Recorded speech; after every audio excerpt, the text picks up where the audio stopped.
Alright guys, on today's video what I'm going to be discussing is my experience as a kid with ghosts, or my only ghost encounter that I can remember. I've already told the story of the Hat Man that I had, and this was in the same house that that encounter had happened in. Um, the house design was this, and basically my room was here. My parents' room was here. Here was a laundry room, and it led right into the front room, right here. Now, right in this section right here, there were thimbles that my mom had. My dad built a shelf that housed these thimbles.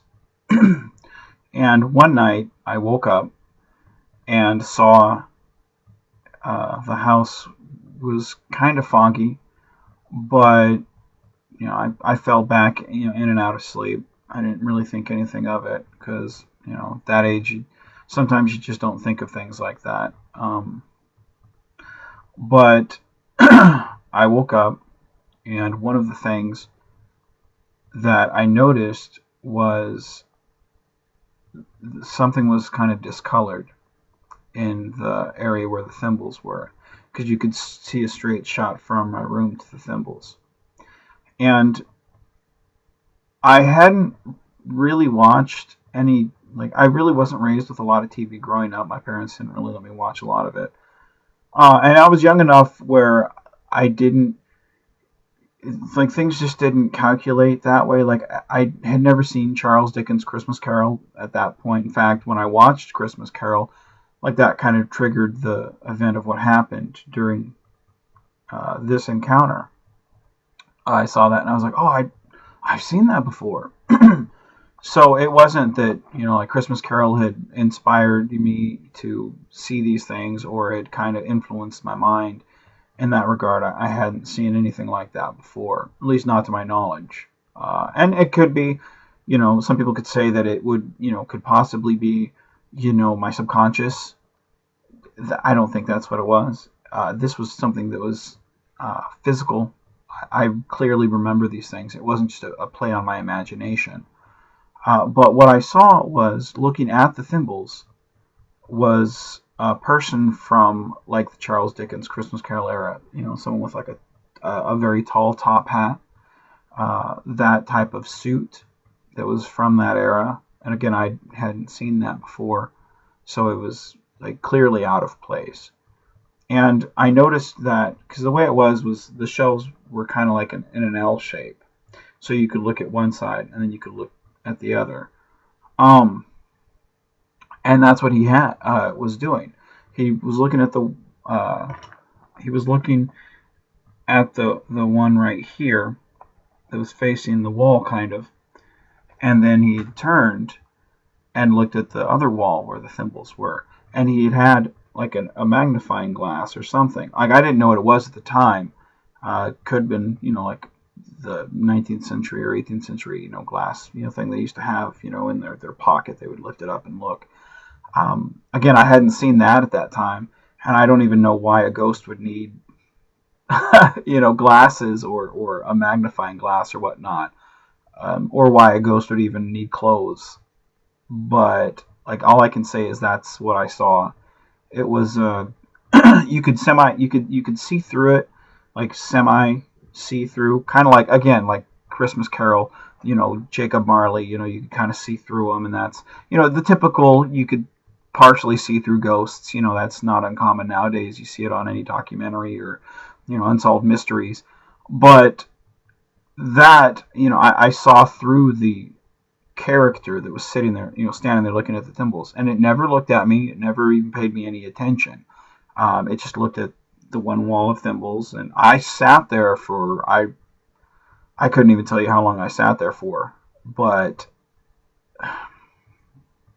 I sat there for a long while looking at this thing, scared out of my mind, because again, at that age, you don't really know what's what. You don't know what to think on anything. You just have to kind of take your parents' word for things. And so I had woke up, and I got close to it, because I walked from my bedroom and I walked into my parents' bedroom. So, I mean, I was less than 5 feet from this. Um, I was less than 5 feet from it. And that's also how I know that it wasn't just a figment of my imagination. It was something that was there because I saw it. Like I saw it from a distance. I saw it very close. And again, it paid me no attention. Didn't even act like I was there. To which, I'm kind of glad because I probably would have shit my pants, had it looked at me or done anything.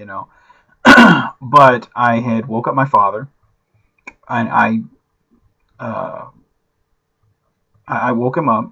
To which, he was half asleep, and he was like, what do you want? What? And I was like, look, and I pointed, and he kind of turned and he looked down the hall or past the laundry room, looked right at it, and all from what I could tell, like all the color was lost in his face because I've got pretty rosy cheeks and my dad kind of did too.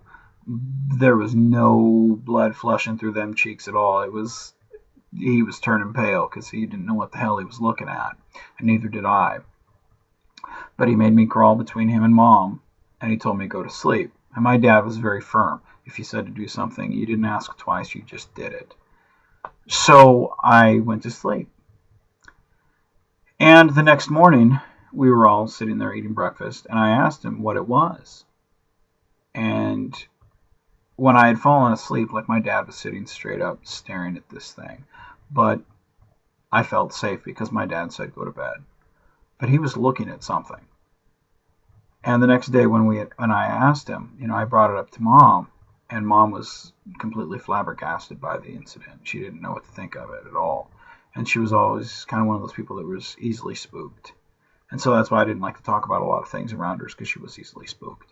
But I asked Dad because I was telling her about what had happened. I wanted an answer. I've always been very curious about things. And if I don't have an answer, I want an explanation for it. And he gave the excuse. He was like, there was nothing there. And like, I was floored by that. I was like, what do you mean there was nothing there? Like, you were looking at something. You were looking at the same thing I did. Like, it was looking at the thimbles. It was a ghost or something. What, you were looking at, well, was it a ghost? Was it really a ghost? And my father gave probably what was the most flimsiest of excuses. I don't know if he was trying to just shut me up because I was so young, or if he really thought this would satisfy my curiosity. But he said that it was fog from outside and the passing lights of cars.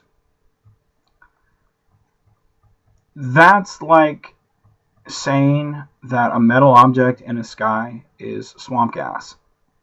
Some things you look at, you scratch your head and you go, okay, that's bullshit. And that's exactly, I sat there and I questioned him on it. I was like, no, Dad, that wasn't no lights. I was really close to this thing. And he was like, no, it was just lights. And walked off. Obviously, if you knew my father, you would know he was a very private person. He didn't like to discuss much things, especially things he didn't have the answers to. You could tell that this disturbed him greatly. So I don't know what happened after I went to sleep. But I know that this thing, my dad wasn't intimidated easily. He didn't scare easily, but he was very private. And you could just tell by the, expression on his face and what he, said and the excuse that he gave. Like, it screamed cover up. And not from a conspiracy theorist perspective, but it just didn't add up. So, those of you that have ghost stories, or you guys have had experiences with the paranormal, hey, leave comments. Share this video. Tell me about your ghost stories. Let's get to the bottom of some of these things. Because unlike my father, I want to know what these things are. I don't want half-ass excuses given. I want to find the truth. Some people say, oh, it's demonic forces. I don't, maybe not. I don't know. I don't have all the answers. And I kind of like the fact that I don't know everything. But again, that was my only other paranormal type story that I have. True story. let me know what you think. Um, the address was in San Diego, California, and from what I can gather on the address, which was 1220 and a half Tobias Drive, Chula Vista, California, um, from what I gather, there was like a green space, and I remember playing in it sometimes. My parents would always tell me, don't go play over there with the other kids. Don't play in that field. But from what I gather, like some, from what some research has shown that it was like an old graveyard. I didn't think you could move graveyards per se like that. Like I don't know. That's just what I heard when I was talking to the kids at school, and kids make up stories all the time, so I don't know. It could be right, it could be wrong, probably wrong. I don't know, but yeah, if you guys have any ghost stories or anything that's happened to you, please share. I love to hear it. Anything that'll help me get insight into my experience, I would appreciate, because I think we're all here to help each other out and find answers to life, and that's certainly a question that I want answered. So, all right, have a good day, guys.